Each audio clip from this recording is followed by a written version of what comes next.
Hello everyone, my name is Hridam Basu and I'm going to be talking about Anon-Aadhaar protocol using Halo2 and Noir. Without further ado, let's go into the talk. So here's a brief outline of the talk. I'll firstly introduce the protocol, what's the Anon-Aadhaar protocol, and then I'll go into the details of the circuit and the features and how you basically implement it, and then I'll go into the details of the implementations like Halo2 and Noir, and then I'll end with applications. So the Anon-Aadhaar is basically a zero-knowledge proof of identity protocol for Indian citizens, which basically preserves the privacy and doesn't reveal the sensitive information which are there in any social security card. So the Aadhaar is basically a social security card for Indians, and it also provides a set of tools for generating and verifying proofs, and it authenticates users and also verifies the proofs on chain. So there are a lot of problems with the previous proof of identity solutions, like in vanilla, KYC solutions. You need to reveal the full identity, and then if there is a centralized database like the Aadhaar scheme, these databases are ideally vulnerable to database hacks and privacy leaks, and there was a lot of criticism for the Indian government since the time it came out. And of course, like if you put all this information on chain, it's also really bad. So there are a lot of other ways to do identity solutions. One is biometrics, where you can basically do like fingerprint scan or iris scan for creating immutable records. Also, there's a concept of an aggregation where you are basically combining activity data from various sources, and you can basically provide a comprehensive trust score, including some social graph analysis. And then there's the third category of leveraging document signatures, and this potentially uses some cryptographic signatures to verify and authenticate users on chain. So the Anon-Aadhaar protocol is in the last category, and in the previous slide, and basically how we do it is basically we check both the SHA-256 hash and the RSA signature of Aadhaar identity, and this basically was originally built at PSE with Circom. And there were three libraries. Basically, one was the TypeScript SDK, which is in the core repo, and then there's the Solidity library for the contracts, and also there's the React library.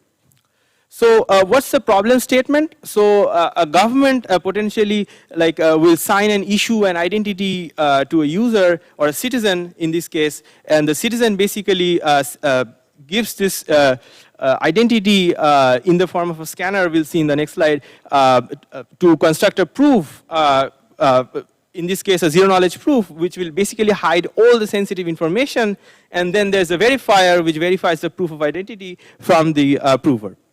So I think this audience is fairly knowledgeable about ZK-SNARKs, but I'll briefly go over it for completeness. So ZK-SNARKs are basically a way to prove the validity of a statement without revealing the witnesses or the private inputs. And S is the most important acronym, keyword in the acronym here. So succinctness, which means that it offers short proofs, and short verification time, which is basically ideal for on-chain verification. So and there are two properties, correctness and soundness, which basically means that it ensures proof validity and also prevents forgery. So this is a circuit. So in this part, basically it's the SHA and the RSA signature, which I described in the previous slide. Then there's the extracting the fields from the signed data. So the photo bytes are extracted, and it's used to compute the nullifier here. So along with a nullifier seed, which is also obtained as a public input here. And then there's the other part, which is the conversion of timestamp from IST timestamp to the UTC Unix timestamp, universal timestamp. And there's an algorithm for it. I'm not going to go into the details of it. And then there's the third part, which is the signal hash. So this is basically preventing front-running attacks. There's a constraint which we apply on the signal hash. So in the circuit, the private inputs are only the signature and the signed data. These are all public, and then this part is the conditional disclosure of secrets. So if these 4 parameters, there's 4 parameters in the Aadhaar data like age, gender, state, and PIN code. You can choose to reveal it. So if you choose to reveal it, then only these will be revealed at the end, right? So yeah, so basically this is the Aadhaar app where you can download the, any Indian can download the like Aadhaar card, or there's a scanner and it hides all the sensitive information and like these name, gender, and so on. And so these are the features of the Anon-Aadhaar protocol, like the user nullifier. This basically prevents double spending attacks. Timestamp, this is acting as a time-based OTP system. The public key hash, it basically ensures that the signer's public key is same with the public key generated by the UIDAI, which is the authority, and also the signal hash, which is used to prevent front-running attacks. So I'll skip over the challenges and caveats, but mainly this says that there's a lot of problem with getting signed documents by the government and what kind of data the government chooses to sign. So Halo2 is using Plonkish proof system and has a recursive proof support.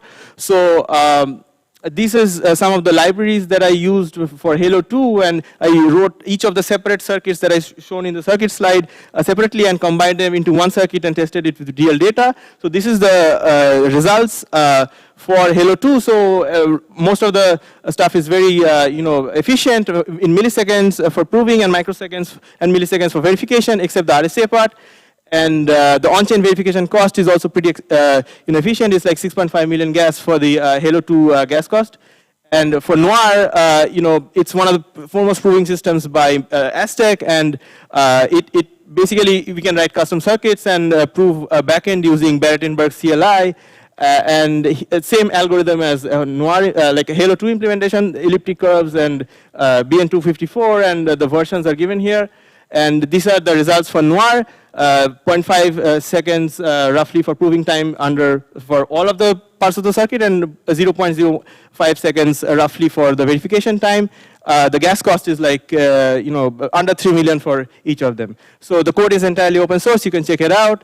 And in summary, Noir is much faster than Halo2 in terms of all 3 parameters. Bottleneck in Halo2 is RSA, but Circom, however, beats Noir and Halo2 for on-chain verification cost. If you use Noir ultra honk backend, it's coming, so it might be more efficient. So there are lots of applications. I won't go into the details of it. Like, you can check it out in the Anon-Aadhaar page. So there's Privado ID, Semaphore, and Anon-Aadhaar check-in, and like quadratic funding, and lots of others. So these are some of the references, and I'll end here. Thank you so much for your attention, and I'll happy to take questions. Well, thank you very much for presenting this. We can probably take one question from the audience. So maybe let's see, what are the plans to make it work in a real world local government office? Any ties up with the Indian government plan? Yeah, this is a very good question. I actually am in the process of independently doing this work. So there can be lots of applications and other government countries. Of course, like there are other projects like Open Passport and like ZK Passport who are doing similar work, and I'm also in talks with them. So there is a plan to commercialize it, in short, but there is a lot of bureaucracy involved, particularly with the Indian government, if you talk about it. And with other governments, we can figure it out, but it's a separate thing from this, because PSE is, usually, not-for-profit organization. But yeah, I'll be happy to take this question offline, and if somebody is interested in the audience, we'll like to collaborate with them. Sure, you guys know where to find him. So maybe we can take another question. So let's see, did you do the comparison between Noir and Halo2 for benchmarking only, or they were complementary? So yeah, I mean, not for, we did it for benchmarking with respect to Circom, because the original library is in Circom, and we implemented it because we wanted to understand if Halo2 or Noir would be better in some aspects. Of course, Halo2 had a steep learning curve, but Noir was really good. I mean, it's very easy to implement it, and also very efficient, and it depends on the details of implementation, but Noir is pretty good. Almost like Circom, but Circom still beats in terms of the gas cost today. Maybe in future, who knows, Noir might beat it. Yeah, fantastic. I think we're running out of time, so do you want to take another one, or Sure, yeah. do you prefer something? Yeah, isn't the on-chain address pseudonymous only? Yeah, I mean, the on-chain address is definitely like I don't know the question, but generally like we can hide using ZK proofs all the information. So definitely that's there. Fantastic. Well, we're running out of time, so thank you, Hridam, again for your wonderful presentation. Please give him another round of applause. Thank you very much. Thank you so much.